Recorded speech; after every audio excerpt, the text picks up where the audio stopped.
अस्सलाम वालेकुम दोस्तों, कैसे हैं आप लोग। दोस्तों, आपको पता होगा कि मेरी वीडियो 3 हिस्सों पर मुश्तमिल होती है। पहला हिस्सा उन लोगों के लिए जिन्होंने फ़िज़िकल गोल्ड ख़रीदा हुआ है और वो इस इंतज़ार में है कि गोल्ड की जब कीमत बढ़ेगी तो वो फ़ायदा हासिल कर लेंगे।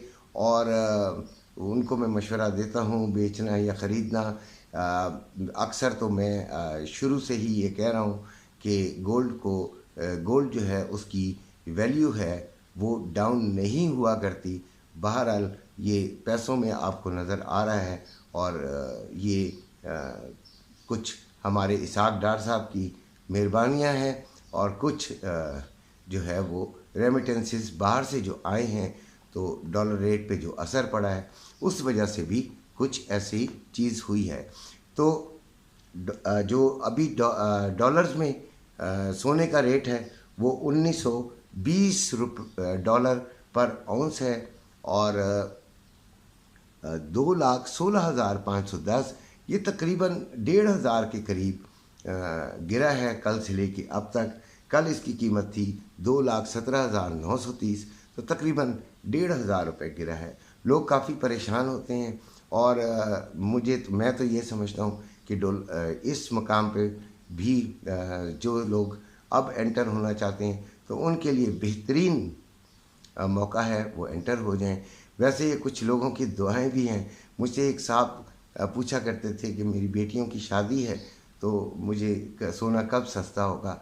तो उस वक्त 2,40,000 पे चल रहा था। तो मैं उनको कहता था कि सोना सस्ता होने का चांस कुछ नहीं कह सकता, आप दुआ करें। तो वो शायद उनकी दुआ लग गई कि ये नीचे आ गया। तो जिन्होंने नहीं ख़रीदा हुआ वो अब ख़रीद लें और जिन्होंने ख़रीदा हुआ है वो ज़्यादा परेशान ना हो। ईद के बाद काफ़ी चांसेस हैं कि ये बढ़ेगा और उस वक्त आप जो मुनाफा है वो आपको उधर से मिल जाएगा।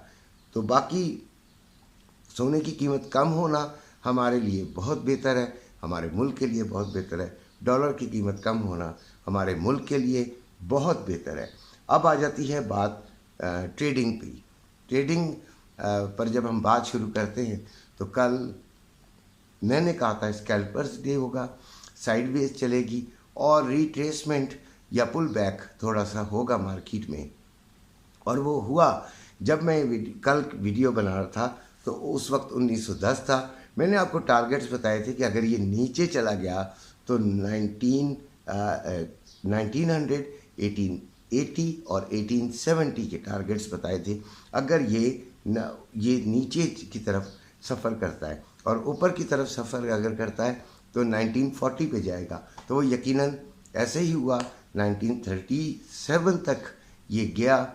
और जिन लोगों ने, और मैंने ये भी कहा था कि यहाँ पर आप बाई का रिस्क ले सकते हैं, तो जिन्होंने भी बाई का रिस्क लिया और साथ एसएल का लाजमी कहता हूँ मैं, एसएल लाजमी लगाया करें।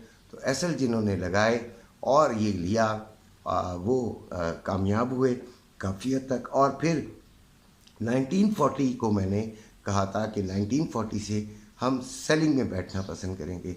तो यकीनन जो समझदार लोग थे उन्होंने मेरी पॉइंट को पिक किया होगा और उन्होंने यकीनन वहाँ से कोई सेलिंग वेलिंग की तरफ देखा होगा। तो यकीनन उन्होंने फ़ायदा उठाया होगा, यानी कि दो तरफ़ा फ़ायदा हो गया। और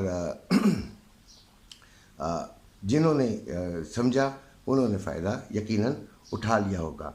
आगे आने वाले दिनों में तो हम कल बात करेंगे कि अगला हफ्ते को हम कैसे प्रेडिक्ट करते हैं कि क्या होने जा रहा है। वैसे जो गोल्ड का ट्रेंड है वो बियरिश ही है, नीचे की तरफ ही है। कल सिर्फ रिट्रेसमेंट हुई थी और उसका थोड़ा सा एडवांटेज हमने ले लिया। स्कैल्पर्स ने भी बहुत ज़्यादा फ़ायदा उठाया है। कल तो बहुत अच्छी स्कैल्पिंग की गई है और बड़ा अच्छा फ़ायदा उठाया गया है। अब हम तीसरी जो अपनी वीडियो की जो बात है वो करते हैं और वो है रेट्स की, जो कि इम्पॉर्टेंट रेट्स होते हैं करेंसीज़ के, उनके ऊपर हम बात करते हैं। तो डॉलर 299 रुपये 50 पैसे, बाइंग 292 रुपये की, सेलिंग पाउंड 369 रुपये की बाइंग, 372 रुपये की सेलिंग। यूरो 317 रुपये की बाइंग, 320 रुपये 50 पैसे की सेलिंग। कैनेडियन डॉलर 224 रुपये की बाइंग, 226 रुपये की सेलिंग। दिरहम 80 रुपये 20 पैसे की बाइंग और 81 रुपये की सेलिंग। रियाल 76 रुपये 30 पैसे की बाइंग और 77 रुपये की सेलिंग। कतरी रियाल 78 रुपये 21 पैसे की बाइंग और 78 रुपये 91 पैसे की सेलिंग। ओमानी रियाल 746 रुपये 55 पैसे की बाइंग और 754 रुपये 55 पैसे में सेलिंग। बहरीन दिनार 764 रुपये 2 पैसे की बाइंग, 772 रुपये 2 पैसे में सेलिंग। कुवैती दिनार 934 रुपये 83 पैसे में बाइंग, 943 रुपये 83 पैसे में सेलिंग। चाइना यन 40 रुपये 1 पैसे में बाइंग और 40 रुपये 41 पैसे में सेलिंग। सोना 1920 और 2,16,510 रुपये इसका मार्केट का रेट है पर तोला। और चांदी 22.420 है, ये इसमें तो कोई ख़ास तब्दीली नहीं आई है और ये तकरीबन 2500 रुपये पर तोला ही मार्केट में मौजूद है। ये थे तमाम आज के रेट्स। और पाकिस्तान की जो कंडीशंस हैं वो काफ़ी हद तक ख़राब हुई हुई हैं। आपको मालूम है कि पाकिस्तान का IMF का जो मुआहदा है वो नहीं हो रहा और अभी तक मायूसी ही मायूसी है। पाकिस्तान ने अगले जो दिसंबर तक 4.7 अरब डॉलर देने हैं, जबकि स्टेट बैंक के रिज़र्व्स कल भी कुछ गिरे हैं, बहुत बुरी हालात हैं। तो 3.5 अरब डॉलर स्टेट बैंक के जो है रिज़र्व्स मौजूद हैं और अगले माली साल में 25 अरब डॉलर पाकिस्तान ने देने हैं।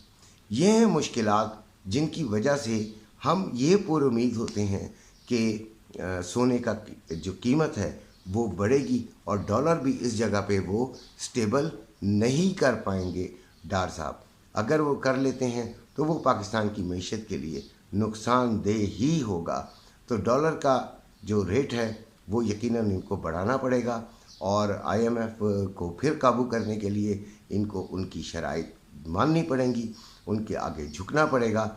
हमारे वज़ीर आज़म साहब ने तो 2-3 खतूत भी लिखे, 1 घंटा टेलीफोन पे भी बात की और अब फ्रांस में भी वो कोशिश कर रहे हैं कि बात हो सके, लेकिन ये बात आगे चलती है या नहीं चलती। लेकिन हमारे जो वज़ीर ख़ज़ाना हैं वो काफ़ी कॉन्फिडेंट नज़र आते थे और उन्होंने IMF को कई मरतबा लताड़ा और उन्होंने अपनी इस मरियम साहिबा और नवाज शरीफ साहब की फरमाइशों पर जो बजट बनाया है उससे वो पीछे हटने के लिए तैयार नहीं है, जबकि IMF को ये बजट नामंजूर है। इसी के साथ इजाज़त चाहता हूँ। अपने घर वालों का ख्याल रखिएगा। अल्लाह।